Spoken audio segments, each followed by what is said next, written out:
thank the gentleman for yielding. And I rise in opposition to this bill. We are in now overtime. The scheduled date for ending this session was December 8th. That date, of course, was substantially later than we normally suggest ending the session. Notwithstanding that fact, we did not meet that deadline.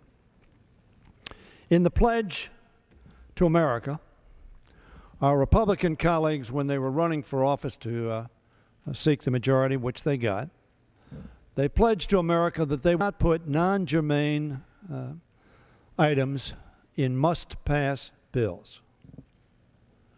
That apparently was a campaign pledge not to be honored in practice. In the pledge to America, they also said that we needed to do appropriation bills one after another.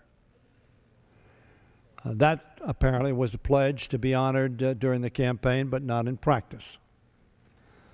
And so we have ourselves confronted with a bill that must pass.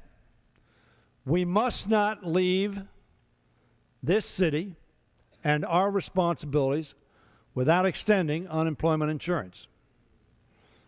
We must not leave Washington, D.C.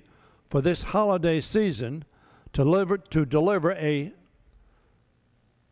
block of coal in the stockings of our constituents by failing to continue the tax cut from their payroll taxes. And we must not leave Washington, D.C. without affecting a continuation of the proper reimbursement of doctors to ensure that Medicare patients will be able to get their doctor's services. So we have 3 items to focus on to get done, and 9 appropriation bills. Now, one of those appropriation bills has not even been reported out of subcommittee in this House. The labor health bill hasn't been considered by subcommittee, hasn't been considered by full committee, hasn't been considered by this House. And so we have a lot of business to do in a session of the next 72 hours.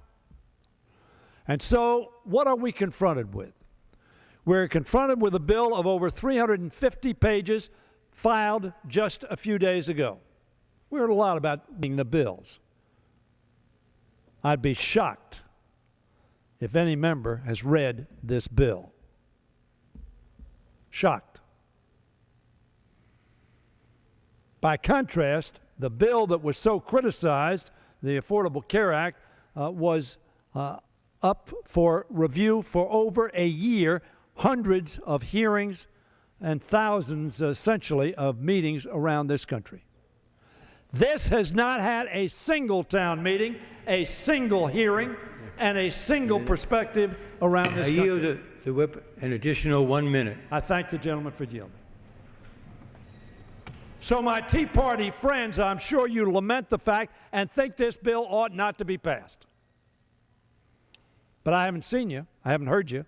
I haven't gotten a letter from you. I tell my friends on the Republican side of the aisle, I have demonstrated throughout this year that when we had the opportunity to work together, I worked to get the votes so we could pass legislation together necessary to run this country. So I don't take a back seat to anybody in this chamber willing to work together in a bipartisan fashion. But this bill was not worked together in a bipartisan fashion. This bill seeks to poke the fingers in the eye of the President of the United States, who has said, I will veto this bill. Not because of the 3 things that I said were absolutely essential to pass, but because of something that is not essential to pass. Now, the majority leader lamented last week that this was 5,000 jobs if we passed this Keystone pipeline. But a bill that would create at least 1 million jobs, the American Jobs Act, lays languishing in the bowels of the committee. Regular order, Mr. Speaker. You got any additional time? The gentleman. 30 seconds. 30 seconds. So I can conclude. Yes, the gentleman asked for regular order. I lament the fact that we're not pursuing regular order. We could act in a responsible, bipartisan fashion to accomplish the three objectives I set forth and the appropriation bills. But no, we're playing politics. We're pandering to a base. We're having a pretense that this bill can pass. It cannot. Let us defeat this bill, and then let us come together in a responsible fashion as the American public wants us to do and act on their behalf, not on the behalf of our politics. And I yield back the balance of my time. Time the gentleman's expired. Gentleman from Michigan, Mr. Camp.